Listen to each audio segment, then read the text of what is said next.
মুযাম্মামান আসাইনা ওয়া আমরুহু আবাইনা ওয়া দীনুহু কলাইনা মুযাম্মামান আসাইনা ওয়া আমরুহু আবাইনা ওয়া দীনুহু কলাইনা। আমরা নিন্দিত মুহাম্মদের নিন্দা করি, ওয়া আমরুহু আবাইনা, তার আদেশ আমরা মানি না, মানব না, আমরা তার আদেশ মানি না।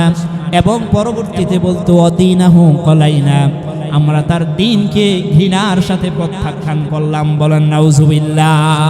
বুঝে থাকলে বলুন তো, আবু লাহাবের স্ত্রীটা চরিত্রটা কত বড় খারাপ ছিল, খুব জঘন্য ছিল না? এমন রানী মার্কা মহিলা, কত বড় দাজ্জাল মার্কা মহিলা, আল্লাহর রাসূলকে মারার জন্য পাথর নিয়ে হাতে নবীজিকে মারার জন্য গিয়েছে। আর শুধু এখানে তো শেষ না, সে এই যে স্বর্ণের যেই বিভিন্ন নেকলেস সে পরতো নামি দামি, সে এটার ব্যাপারেও আল্লাহর হাবিবকে কটূক্তি করত, যে মোহাম্মদ আমার সামনে আসুক, আমার টাকা পয়সার কোনো কমতি আছে নাকি, আমি তাকে ধ্বংস করে দেব। হাতের মধ্যে পাথর রাখতো, মাথার মধ্যে লাকড়ির টুকরা রাখতো, আর বলতো মোহাম্মদ যদি আমার কাছে এসে দাওয়াত দেয়, অথবা কেউ যদি দাওয়াত গ্রহণ করো, আমার মাথার মধ্যে যে লাকড়ির টুকরাগুলো আছে না, এগুলো দিয়ে মারবো। নাউজুবিল্লাহ বলে, আরো জোর বলে নাউজুবিল্লাহ। এই জন্য আল্লাহ তাআলা বলেছেন, আবু লাহাব তো ধ্বংস হয়ে গিয়েছে, আবু লাহাব জাহান্নামের মধ্যে যাবে। সায়াসলা নারান যাতা লাহাবিন ওয়া মারাআতু হাম্মালাতাল হাতাব। সাথে সাথে তার স্ত্রী উম্মে জামিলও জাহান্নামের মধ্যে যাবে। পরের অংশে আল্লাহ তাআলা বলতেছেন, ফি জিদিহা হাবলুম মিন মাসাদ। জিদুন মানে হলো অলংকার, জিদুন মানে হলো স্বর্ণের নেকলেস, হীরা মণি মুক্তা পান্না জহরত, নামি দামি স্বর্ণ পদার্থ জাতীয়, স্বর্ণ জাতীয়, মণি মুক্তা জাতীয় বিভিন্ন নেকলেসকে জিদ বলা হয়। আবু লাহাবের স্ত্রী উম্মে জামিল খুব দামি দামি একটা, খুব ওজনের একটা স্বর্ণের নেকলেস সে পরিধান করত। এই জন্য আল্লাহ তাআলা বলছেন, ফি জিদিহা হাবলুম মিন মাসাদ। দুনিয়ার মধ্যে থাকতে সে যেমন নামি দামি গহনা পরেছিল, এই গহনা হাসরের ময়দানে তার গলার মধ্যে থাকবে না। জাহান্নামের মধ্যে যখন আবু লাহাবের স্ত্রীকে দিয়ে দেওয়া হবে, তার গলার মধ্যে সে এই স্বর্ণের নেকলেসটা দিয়ে অহংকার করত। আর আমি আল্লাহ তার নেকলেসের পরিবর্তে জিদিহা ফি জিদিহা হাবলুম মিন মাসাদ। সুবহানাকা লা ইলমা লানা ইল্লা মা আল্লামতানা ইন্নাকা আনতাল আলিমুল হাকিম। সর্বপ্রথম আল্লাহ তাআলার দরবারে সাহায্য চেয়ে নিচ্ছি, আল্লাহ তাআলা আমার জবান থেকে এমন কিছু কথা বের করে দিক, যেই কথাগুলো আমারও দরকার, আপনাদেরও দরকার। আপনারা সাধারণ মনে করবেন না, আপনারা এখানে এসেছেন মনের ইচ্ছে এসেছেন, না, আল্লাহ এনেছে। আল্লাহ বলেন কুলুবুল মুমিনিন বিয়াদির রহমান। প্রতিটা মুমিন বান্দার অন্তরটা আমি আল্লাহর কুদরতি হাতের এই আঙ্গুলের ফাঁকাগুলোতে থাকে। সুবহানাল্লাহ বলবেন না? এভাবে কবজির মুষ্টিতে থাকে। ওকাল্লিবুহা কাইফা আশা, আমি যেটাকে যেদিকে বলি সেদিকে যায়। আপনারা এখানে এসেছেন, না, আল্লাহ আপনাকে পাঠাইছে। সুবহানাল্লাহ বলবেন না? সম্মানিত সুধী, আমি শুরুতেই কোরআনুল কারীম থেকে একটি সূরা তেলাওয়াত করেছি। এই সূরাটা আপনাদের সকলে পরিচিত, সকলের কাছে এটা পরিচিত সূরা, আপনারা প্রায় নামাজে পড়েন। এই সূরাটা থেকে আমরা কয়েকটি কথা শোনার চেষ্টা করব। আল্লাহ তাআলা কবুল করুক, বলেন আমিন। এই সূরার নাম হলো সূরা লাহাব। বলেন তো সূরাটার নাম কি? সবাই কথা বলতে হবে, এটা একটা ক্লাসের মতো। আপনারা যদি এই মাহফিল থেকে শিখতে না পারেন, বুঝতে না পারেন, তাহলে এটা বৃথা গেল। অনেক টাকা খরচ হয় একটা মাহফিল করতে, অনেক পরিশ্রম। বলেন তো জবাব পাওয়া যাবে? যে সূরাটা থেকে কথা হবে, সূরাটার নাম কি? বলেন সূরা লাহাব। এই সূরাটার মধ্যে 5টি আয়াত আছে, 29টি শব্দ আছে, 81টি বর্ণ আছে। রাসূল সাল্লাল্লাহু আলাইহি সাল্লামের হিজরতের পূর্বে নাজিল হয়েছে।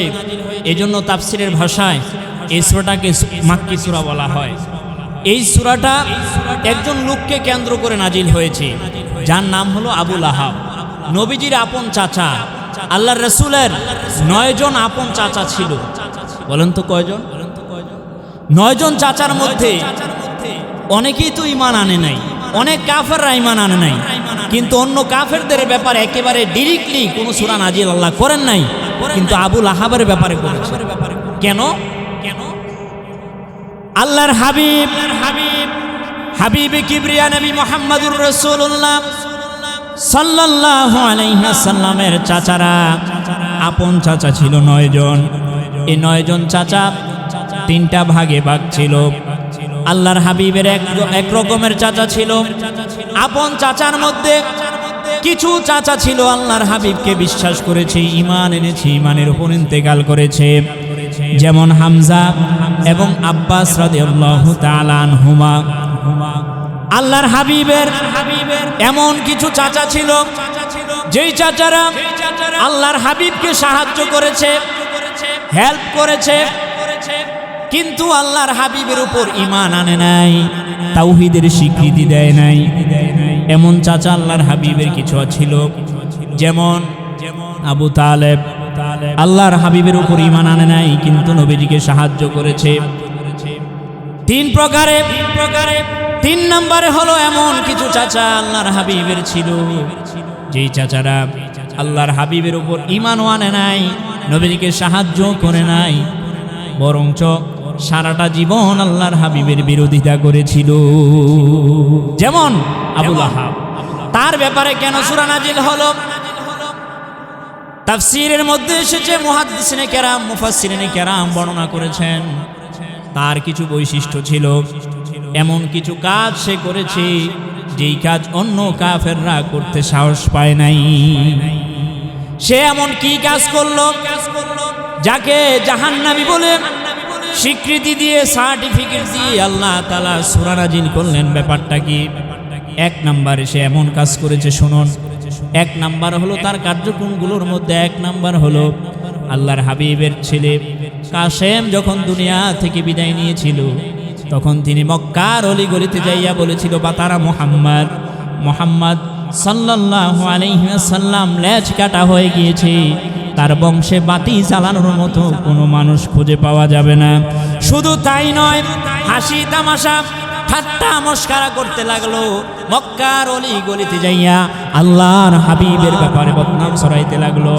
এই কাজটা অন্য কাফেররা করতে সাহস পায় নাই, যেই কাজটা করেছিল আবু লাহাব। আবু লাহাবের ব্যাপারে শাস্তি ঘোষণা করে আল্লাহ তাআলা সূরা নাজিল করেছেন। তার 2 নম্বর কারণ হলো, আল্লাহর হাবিব যখন দাওয়াত দিতেন, দাওয়াতি কাজে যাইয়া আবু লাহাব বাধা প্রদান করতেন। বাজারের মধ্যে যখন যাইয়া আল্লাহর হাবিব দাওয়াত দিতেন, কুলু লা ইলাহা ইল্লাল্লাহ তুফলিহুন, এই বলে যখন দাওয়াত দেওয়া শুরু করে দিতেন, আল্লাহর হাবিবের পিছু পিছু তার চাচা আবু লাহাব যাইতো, যাইয়া মানুষকে বলতো, একটু পূর্বে যে লোকটা এসেছে সে কে? বলে মুহাম্মদ সাল্লাল্লাহু আলাইহি ওয়াসাল্লাম। কি বলেছে? তাওহীদের দাওয়াত আমাদেরকে দিয়েছে, সাবধান, তার দাওয়াত গ্রহণ করা যাবে না। যদি দাওয়াত গ্রহণ করো তোমাদেরকে আমি আঘাত করব, আমার সম্পদ আছে, সেই সম্পদ তোমাদেরকে মারার কাজে ব্যবহার করব। বলেন নাউজুবিল্লাহ। তার ব্যাপারে সূরা নাজিল হয়েছে। আরেকটা কারণ হলো, সর্বপ্রথম যখন আল্লাহর হাবিব দাওয়াতি মিশন শুরু করলেন, তখন সর্বপ্রথম যে বাধাটা প্রদান করেছিল পাথর দ্বারা, আল্লাহর হাবিবকে আঘাত করেছিল, সেই লোকটাও ছিল আবু লাহাব। বলেন নাউজুবিল্লাহ। অনেকগুলো কাজ তার আছে, যে কাজ অন্য কাফেররা করতে সাহস পায় নাই, কিন্তু সে করেছে। এজন্য আল্লাহ তাআলা ঘোষণা দিয়ে দিয়েছে, এজন্য আল্লাহ তাআলা ঘোষণা দিলেন, তাব্বাত ইয়াদা আবি লাহাবিন ওয়া তাব মা আগনা আনহু মালুহু ওয়া মা কাসাব সায়াসলা নারান যাতা লাহাবিন ওয়া ইমরাআতুহু হাম্মালাতাল হাতাব ফি জিদিহা হাবলুম মিন মাসাদ। ভাইরা আমার, এই সূরাটা যখন নাজিল হলো, কি তার প্রেক্ষাপট, কেন আল্লাহ তাআলা এই সূরাটা নাজিল করলেন? আগে শুনতে হবে। আল্লাহর হাবিবের উপর যখন আয়াত নাজিল হলো, হাবিব আল্লাহ তাআলার পক্ষ থেকে আয়াত নাজিল হলো, ওয়াআযির আশীরাতাকাল আকরাবিন। ও হাবিব মুহাম্মদ সাল্লাল্লাহু আলাইহি ওয়াসাল্লাম, আপনি মানুষকে জাহান্নামের ভয় দেখান, জান্নাতের দিকে মানুষকে পথ দেখান। তবে জাহান্নামের ভয় কাদেরকে আগে দেখাবেন? আপনার চাচা, আপনার জ্যাঠা, আপনার ফুফা, আপনার খালু, আপনার চাচাতো ভাই, আপন যে মানুষগুলো আছে, এই আপন মানুষগুলোকে আগে জাহান্নামের ভয় দেখান। এই আয়াত যখন হাবিবে কিবরিয়ার উপর নাজিল হলো, পরের দিন সকালবেলা নবী আমার মুহাম্মদুর রাসূলুল্লাহ সাল্লাল্লাহু আলাইহি ওয়াসাল্লাম সকাল সকাল আল্লাহর হাবিব সাফা পাহাড়ের মধ্যে উঠলেন। ওঠার পর বললেন, ও মানুষেরা, তোমরা আমার দিকে আছো, কিছু কথা আছে। আল্লাহর হাবিব বললেন, বিপদ দেখা যায়, বিপদ। এই কথাটা নবীজি আরবিতে বললেন, ইয়া সাবাহা, ইয়া সাবাহা, ইয়া সাবাহা বলে মানুষদেরকে ডাকাডাকি করা শুরু করে দিলেন। আল্লাহর হাবিবের ডাক মানুষের কানের মধ্যে যখন গেল, কুরাইশ গোত্রের মানুষেরা, বনু কাইনুকা গোত্রের মানুষগুলো, উমাইয়া গোত্রের মানুষগুলো, বিভিন্ন গোত্রের মানুষগুলো আল্লাহর হাবিবের কাছে আসা শুরু করে দিল। তাফসীরের মধ্যে এসেছে, আল্লাহর হাবিবের কাছে যখন তারা আসা শুরু করে দিল, তাদের চোখের মধ্যে অনেকের ঘুম ছিল। এভাবে চোখ মুছতে মুছতে নবীজির কাছে আসছে। সুবহানাল্লাহ বলবেন না? আয়েশা বলছে, এই লোকটা কে রে? কে দেখা যায় এটা? কে ডাকলো আমাদেরকে? সকালবেলার বিপদ, সকালবেলা বিপদ হয়েছে এমন বলে কে ডাকে? আরবে ওই সময় সিস্টেম ছিল, যদি কঠিন কোনো বিপদ মানুষ দেখতো, ইয়া সাবাহা এইভাবে বলে চিৎকার করে ডাকতো মানুষদেরকে বলার জন্য। কথা বুঝে আসছে? কে রে? চেহারাটা তো চিনা চিনা মনে হয়, এটা তো আমরা সবাই তাকে চিনি, মুহাম্মাদুর রাসূলুল্লাহ সাল্লাল্লাহু আলাইহি ওয়াসাল্লাম। কেন ডেকেছো? নবীজি বললেন যে, আমাকে তোমরা কি মনে করো? বলো তো আমি মানুষটা কেমন? তখন মক্কার মানুষগুলো এক বাক্যে স্বীকার করল, তুমি হলা আল আমিন, তুমি as-সাদিক, তুমি বিশ্বাসী, তুমি সত্যবাদী, তুমি আমানতদার, তোমার মধ্যে দুই নাম্বারের কোনো কারবার নাই, তোমার চরিত্রের মধ্যে লাল কালির দাগ নাই, তোমার মধ্যে কোনো এলোমেলো কারবার আমরা দেখি নাই, তোমার চরিত্র খুব ভালো, তোমার ব্যবহার খুব ভালো। আল্লাহর হাবিবকে তারা অনেক উপাধি দিয়েছিলেন। আমার আপনার নবীর নাম শুধু মোহাম্মদ না, আহমদ না, অনেকগুলো নাম নবীজির। সুবহানাল্লাহ বলেন। নবীজির নাম অনেকগুলো, মুহাম্মাদুন, আহমাদু, হামিদুম, মাহমুদ, কাসিমুন, ফাতিহুন, হাশিরুন, খাতিমুন, আকিব, মাহিদ, দাঈস, সিরাজ, রশিদুম, মুনিরুম, বাশিরুন, নাদির, হাদিম, মাহদির, রাসূলুন, নবিয়্যুন, তাহা, ইয়াসিন, মুজাম্মিলুন, মুদ্দাথিরুন, শাফিউন, কালিমুন, খলিলুন, হাবিব, মুস্তাফা, মুরতাদাম, মুজতাবাম, মুখতার, নাসিরুম, মানসুর, কাইমুন, হাফিজুন, আদিল, শাহীদুন, হাকিমুন, নূর, হুজ্জাতুন, বুরহানুন, আবতাহিয়ুন, মুমিনুন, মুতিউন, মুযাক্কিরুন, ওয়াইদুন, আমিন, সাদিকুন, আমিন, সাদিকুন, মুসাদ্দিক, নাতিকুন, সাহিব, মাক্কিয়ুন, মাদানিয়ুন, আরাবিয়ুন, হাশিমিয়ুন, তিহামিয়ুন, হিজাজিয়ুন, মুদারিয়ুন, উম্মিয়ুন, আজিজুন, হারিসুর, রউফুর রহিম, ইয়াতীমুন, কারিয়ুন, জাওয়াদুন, ফাত্তাহুন, আলিম, তাইয়িবুন, তাহিরুন, মুনতাকা,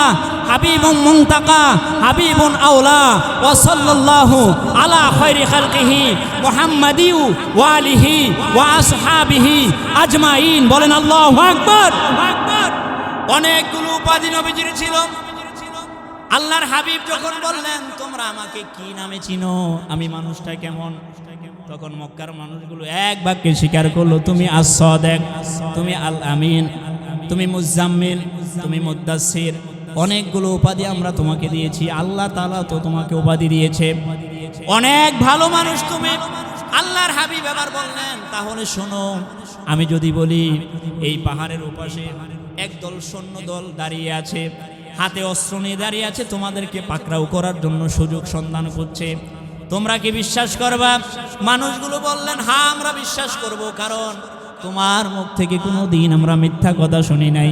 আল্লাহর হাবিব বললেন, তাহলে শোনো, আমি তোমাদেরকে এর চাইতে কঠিন আযাব, কঠিন ভয়ঙ্কর আযাবের ব্যাপারে তোমাদেরকে আমি সতর্ক করছি। আযাবটা হলো তোমরা যদি এক আল্লাহকে বিশ্বাস না করো, এর চেয়ে কঠিন বিপদ তোমাদের সামনে আসতেছে। মানুষগুলো খেপে গেল। 1 মিনিট পূর্বে যেই মানুষটাকে এক সত্যবাদী বলে বিশ্বাস করলো, স্বীকৃতি দিল, এই মানুষটার কথায় তারা এখন রেগে গেল।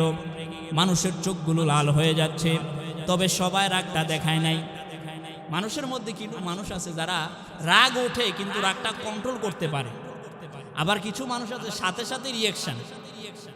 এই মানুষগুলোর মধ্যে একজন মানুষ ছিল যে মানুষটা সাথে সাথে রিয়াকশন করলো, সাথে সাথে একটা পাথর হাতে একটা পাথর নিয়ে আল্লাহর হাবিবকে মারার জন্য যাচ্ছে, আর বদদুয়া করতেছে আল্লাহর হাবিবের জন্য, ইয়া মুহাম্মদ তাব্বাল্লাকা ইয়া মুহাম্মদ, তাব্বাল্লাকা ইয়া মুহাম্মদ, আলিহাদা জামাতানা, তাব্বাল্লাকা ইয়া মুহাম্মদ, আলিহাদা দাওয়াতানা, তাব্বাল্লাকা ইয়া মুহাম্মদ সাইরাল ইয়াউম। এই বলে আল্লাহর হাবিবকে বদদুয়া করতে করতে আবু লাহাব বড় একটা পাথর খণ্ড হাতে নিয়ে আল্লাহর হাবিবে কিবরিয়া নবী মুহাম্মদুর রাসূলুল্লাহ সাল্লাল্লাহু আলাইহি ওয়াসাল্লামের দিকে যখন ছুঁড়ে মারলেন, আল্লাহর হাবিবের জন্য যখন বদদুয়া শুরু করলেন, আল্লাহ তাআলা আয়াত নাযিল করলেন, ও হাবিব, আপনার জন্য আপনার ধ্বংস আবু লাহাব চাইছে, তার দোয়া আমি আল্লাহ তাআলা কবুল করব না, বরঞ্চ উল্টা হবে। সে আপনার ধ্বংস চেয়েছে, আমি আল্লাহ তার ধ্বংস জারি করে কনফার্ম করে আমি আল্লাহ সূরা নাযিল করলাম, তাব্বাত ইয়াদা আবি লাহাবি ওয়া তাব মা আগনা আনহু মালুহু ওয়া মা কাসাব। এইভাবে সূরাটা নাযিল হলো, তাব্বাত ইয়াদা আবি লাহাবি ওয়া তাব। আল্লাহ তাআলা বলছেন, তাব্বাত ইয়াদা আবি লাহাবি ওয়া তাব। আবু লাহাবের 2 হাত ধ্বংস হয়ে গিয়েছে, সে নিজেও। 2 হাত বলতে কি মুফাসসিরিনে কেরাম বর্ণনা করেন, 2 হাত মানে হলো তার ক্ষমতা, তার যত পাওয়ার ছিল আল্লাহ তাআলা মাটির সাথে সব মিশিয়ে দিয়েছি। আমরা বলি না, ভাই তুমি তো ওই জায়গা যাওয়ার কথা না, আচ্ছা কিভাবে গেলা? এখন আমরা অনেকেই বলি, উত্তর দিই না, তার তো ওইখানে হাত আছে। আসলে কি এই হাত কি হাত? বলেন না সবাই, এই হাত কি হাত? এটার মানে কি? পাওয়ার, ক্ষমতা। সুবহানাল্লাহ বলে।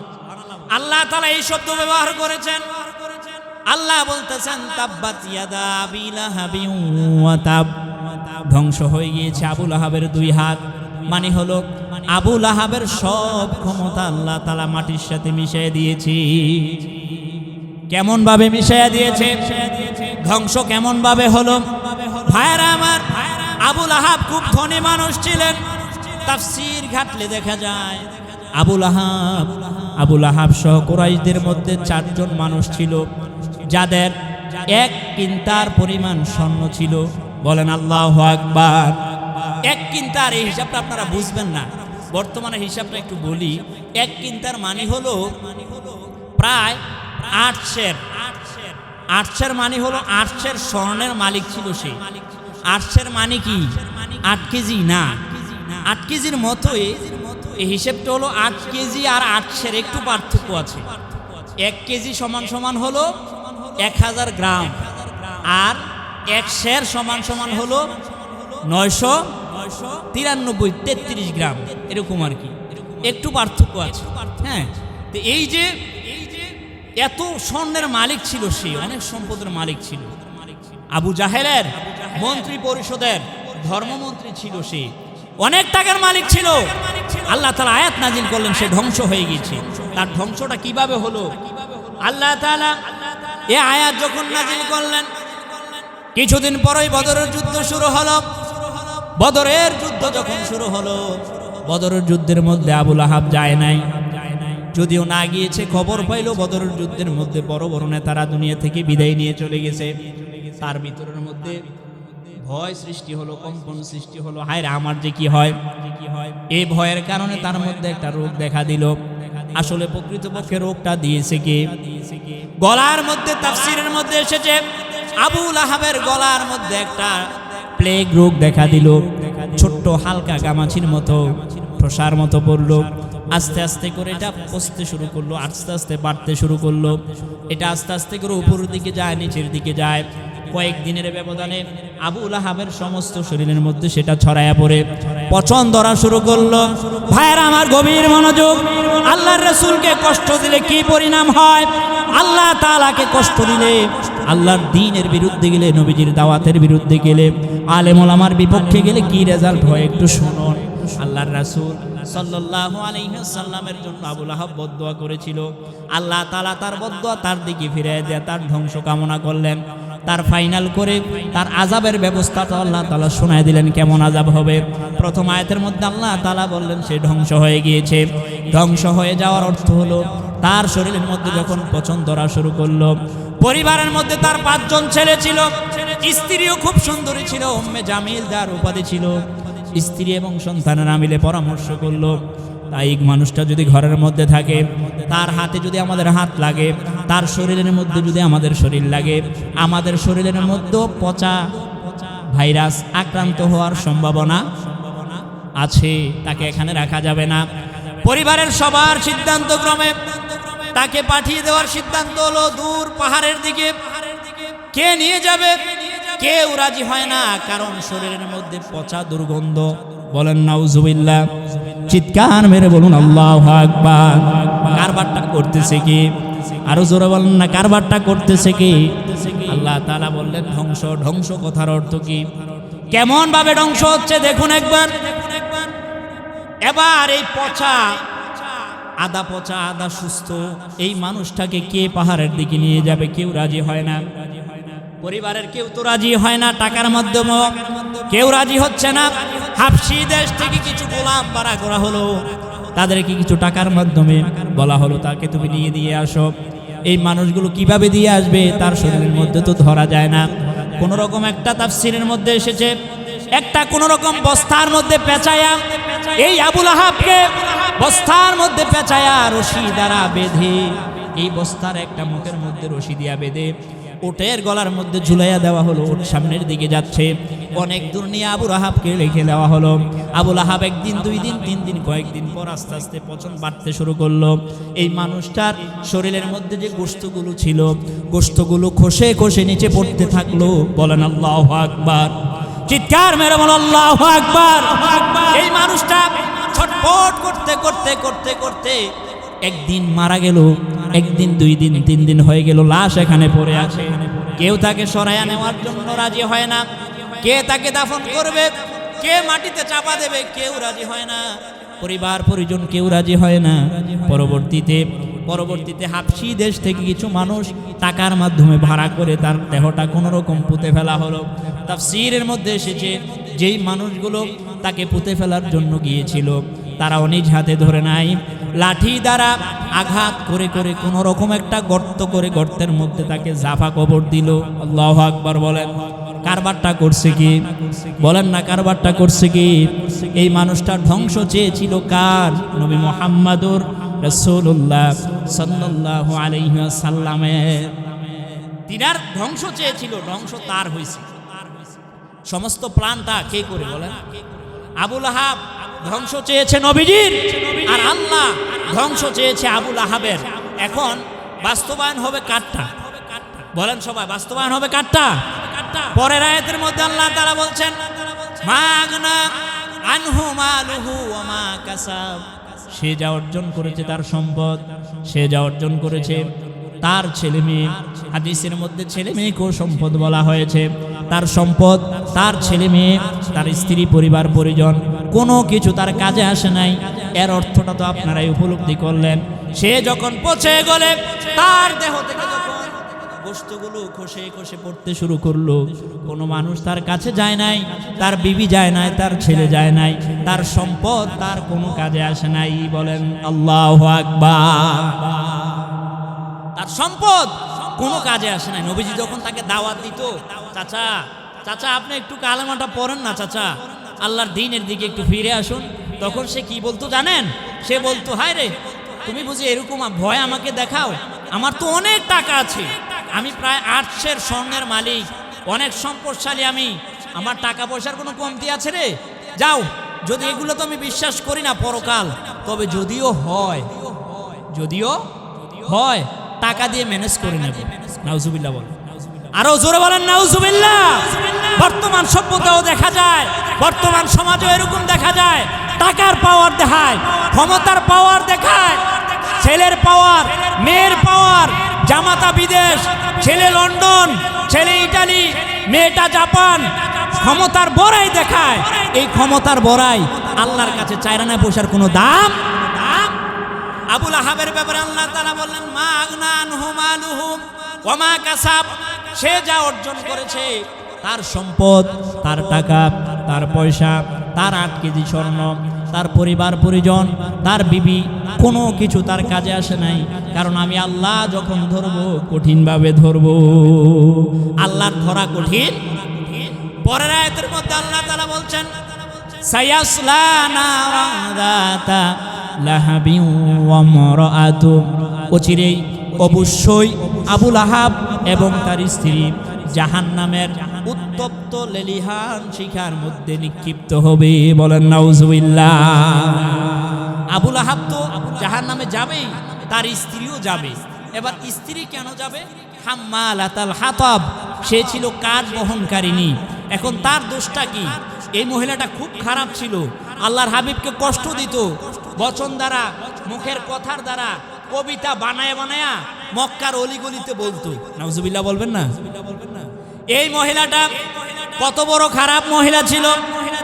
আল্লাহর হাবিব, হাবিবি কিবরিয়া নবী মুহাম্মদুর রাসূলুল্লাহ সাল্লাল্লাহু আলাইহি ওয়াসাল্লাম হুজরা মোবারক থেকে যখন বের হতেন, আল্লাহর হাবিব যখন বের হতেন, বের হওয়ার পর প্রথম যে পাটা ফেলতেন, যেদিক দিয়ে পা ফেলে ফেলে আল্লাহর হাবিব হেঁটে হেঁটে মসজিদের মধ্যে যাবেন, নামাজ পড়ার জন্য বের হবেন, এই রাস্তার মধ্যে এই উম্মে জামিল আল্লাহর রাসূল যেন কষ্ট পায়, কাটা যুক্ত ঢালা বিছায়া বিছায়া রাখতো। বলেন নাউজুবিল্লাহ।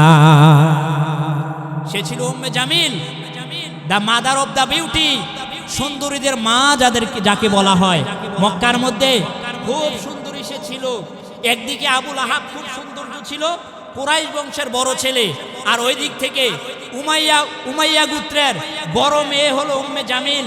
উম্মে জামিল তার প্রকৃত নাম নয়, তাফসিরের মধ্যে এসেছে তাকে উম্মে জামিল বলে মানুষ ডাকতো। তার প্রকৃত নাম ছিল ওরওয়া, কোন কোন বর্ণনা এসেছে তার নাম ছিল আরদা। এই মানুষটা, এই মহিলাটা আল্লাহর হাবিবকে কষ্ট দেওয়ার জন্য কাটা বিছায় রাখতো নবীজির রাস্তায়। নাউজুবিল্লাহ বলেন। শুধু তাই নয়, একটা নামি দামি হার পরতো, আর মক্কার অলিগলিতে বলে বেড়াতো, আমার গলার মধ্যে যে দামি হারটা দেখা যায়, এটা আমি বিক্রি করব, প্রয়োজনে আমি এটা বিক্রি করব। কেন বিক্রি করবা? কয় বিক্রি করে আল্লাহর রাসূল যেন দাওয়াত দিতে না পারে, আল্লাহর রাসূলের ক্ষতি করার জন্য, আল্লাহর রাসূলকে সর্বনাশ করার জন্য, আল্লাহর রাসূলকে দুলিশাত করার জন্য আমি টাকাটা ব্যয় করব। বলেন নাউজুবিল্লাহ। শুধু তাই নয়, এই মহিলাটার চরিত্র কত বড় খারাপ ছিল, তাফসীর ঘাটলে দেখা যায়। আল্লাহর হাবিব, হাবিবি কিবরিয়া নবী মুহাম্মদুর রাসূলুল্লাহ সাল্লাল্লাহু আলাইহি ওয়াসাল্লামের উপর যখন সূরা লাহাব নাজিল হলো, আবু লাহাবের স্ত্রী উম্মে জামিল টের পাইল সূরা নাজিল হয়েছে এবং আমার নাম উল্লেখ করে আল্লাহ তাআলা সূরা নাজিল করেছে। আমার স্বামী আবু লাহাব তো ধ্বংস হবেই, তার সাথে আমিও নাকি ধ্বংস হব। কোথায় মুহাম্মদ? রাগে রাগান্বিত হয়ে চেহারাটা লাল হয়ে গেল, দৌড়ে মসজিদের কাবা শরীফের চত্বরে আল্লাহর হাবিবকে খোঁজার জন্য সে দৌড় দিয়ে গেল। যাওয়ার পরে খুঁজে খুঁজে দেখতেছে আল্লাহর হাবিবকে সে দেখতে পায় না, অথচ আবু বকরের পাশে দাঁড়ানো নবী মুহাম্মদুর রাসূলুল্লাহ সাল্লাল্লাহু আলাইহি ওয়াসাল্লাম। বলেন আল্লাহু আকবার। সে দূর থেকে আসতেছে, আবু বকর বলে, ইয়া রাসূলুল্লাহ, এই তো উম্মে জামিল আসতেছে, হাতের মধ্যে কেমন বড় একটা পাথরের টুকরা দেখা যায়, আপনাকে হয়তো মারবে নবীজি, নবীজি আপনি একটু সরে যান না। আল্লাহ রাসূল বলেন, না, আল্লাহর কুদরত হলো কোনো মুমিন যখন দাঁড়ায়া সে যখন দাঁড়ায়া থাকে অথবা বসে থাকে, আর মুমিনকে আক্রমণ করার জন্য কোনো কাফের যখন আসে, সে যদি সূরা ইয়াসিনের 10টা আয়াত তেলাওয়াত করে, আল্লাহ তাআলা গোপন একটা পর্দা টানায়া দেয়। সুবহানাল্লাহ বলে। ওয়া ইযা ক্বরাআতাল কুরআনা জাআলনা বাইনাকা ওয়া বাইনাল্লাযীনা লা ইউমিনুনা বিল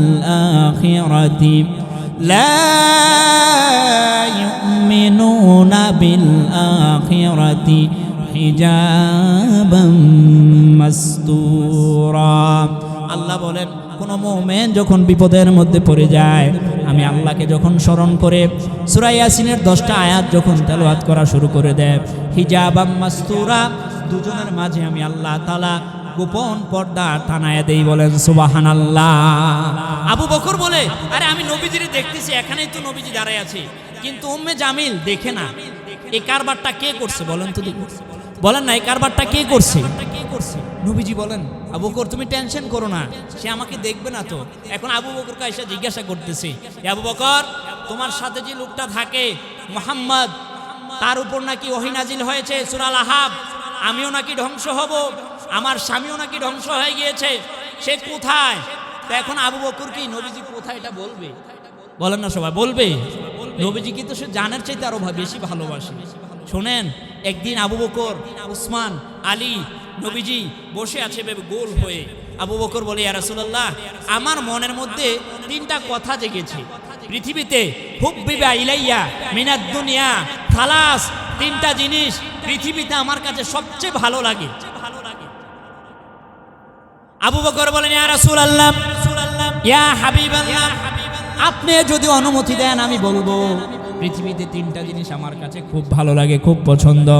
আল্লাহর হাবিব বলেন, বলো বলো আবু বকর, কোন 3টা জিনিস তোমার কাছে পছন্দ? বলো বলো আবু বকর, কোন 3টা জিনিস তোমার কাছে পছন্দ, সবচেয়ে বেশি ভালো লাগে, একটু বলো দেখি আমরা শুনি। এবার আবু বকর বলে, ইয়া রাসূলুল্লাহ, 3টা জিনিস আমার কাছে পৃথিবীতে সবচেয়ে বেশি ভালো লাগে। 1 নাম্বার হলো আন-নাযরু ইলা ওয়াজহি, আপনি নবীর চেহারা মোবারকের দিকে তাকায়া থাকতে আমি আবু বকরের খুব ভালো লাগে। সুবহানাল্লাহ বলবেন না? বলেন না আল্লাহু আকবার। তাই নাকি? বলে হ্যাঁ। আবু বকর বলেন, ইয়া রাসূলুল্লাহ, ইয়া হাবিবাল্লাহ। 2 নাম্বার হলো আল ইনফাকু আলা আমরিক, আপনি নবীর পিছনে খরচ করতে আমার খুব ভালো লাগে। সুবহানাল্লাহ বলে। 3 নাম্বার হলো ওয়াবিনতি ফি বাইতিক, আমার কন্যা হযরতে আয়েশা সিদ্দিকা রাদিয়াল্লাহু তাআলা আনহা যে আপনার ঘরে স্ত্রী হিসেবে আছে আমার কন্যা, এই কথাটা মনে হলেই আমি আবু বকরের খুব ভালো লাগে। সেই আবু বকর এখানে দাঁড়ানো। আবু বকর দাঁড়ানোর সময় উম্মে জামিল বলে, রে আবু বকর, তোমার সঙ্গে যে মুহাম্মদ থাকে বলো সে কোথায়? সে কোথায় গিয়েছে? তাকে আমি পাথর মারব। আল্লাহর রাসূল সাল্লাল্লাহু আলাইহি ওয়াসাল্লাম এখানেই দাঁড়িয়ে আছে, কিন্তু সে দেখতে পায় না। এই কারবারটা, এই কুদরত কার হাতে? বলে নবীজির পাশেই আবু বকর, আবু বকরের পাশে নবীজি, কিন্তু উম্মে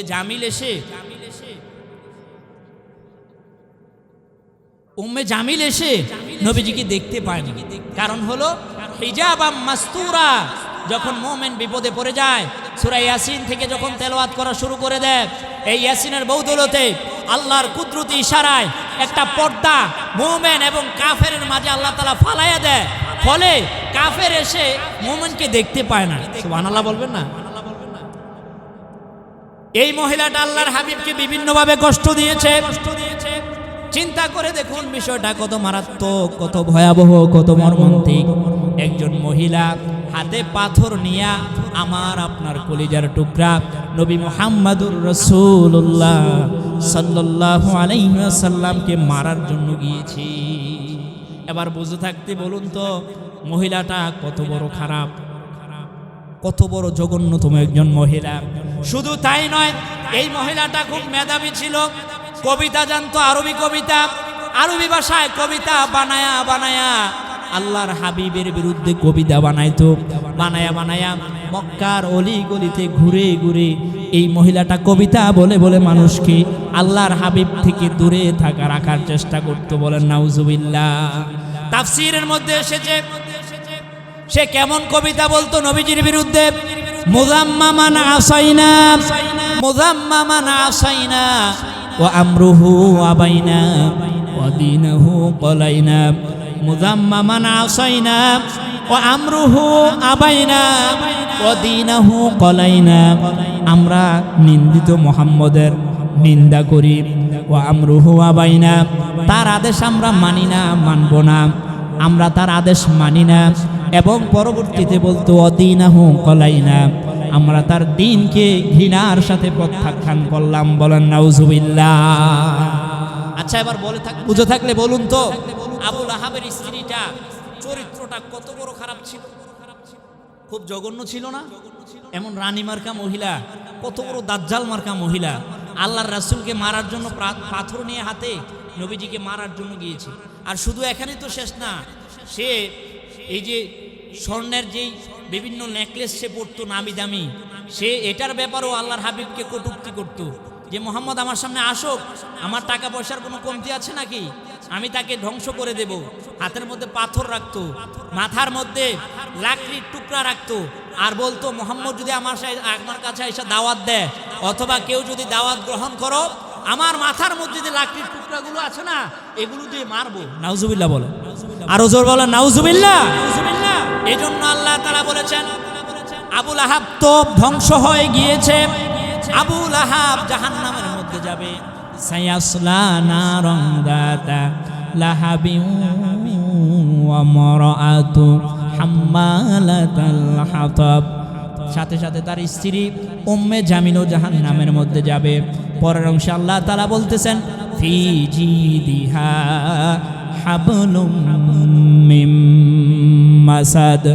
জিদুন মানে হলো অলংকার, জিদুন মানে হলো স্বর্ণের নেকলেস, হীরা মণি মুক্তা পান্না জহরত, নামি দামি স্বর্ণ পদার্থ জাতীয়, স্বর্ণ জাতীয়, মণি মুক্তা জাতীয় বিভিন্ন নেকলেসকে জিদ বলা হয়।